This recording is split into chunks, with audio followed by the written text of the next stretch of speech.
ลมหนาวพัดผ่านท้องนาน้ำค้างลงมาพรางฟ้า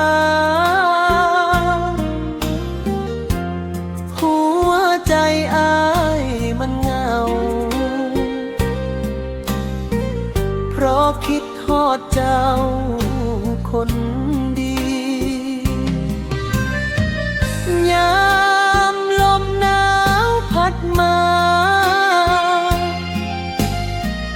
อยากมีเจ้ามา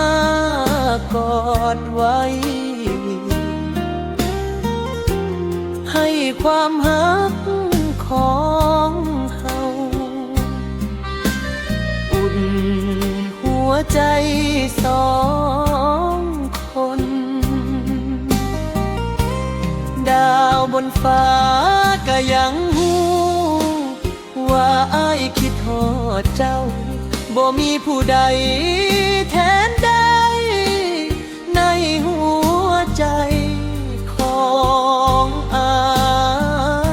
ย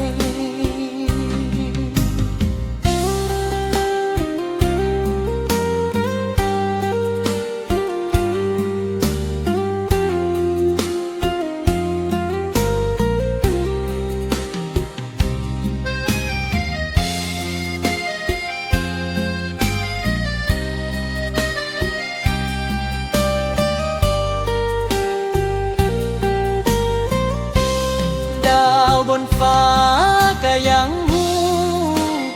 ว่าอ้ายคิดฮอดเจ้าบ่มีผู้ใด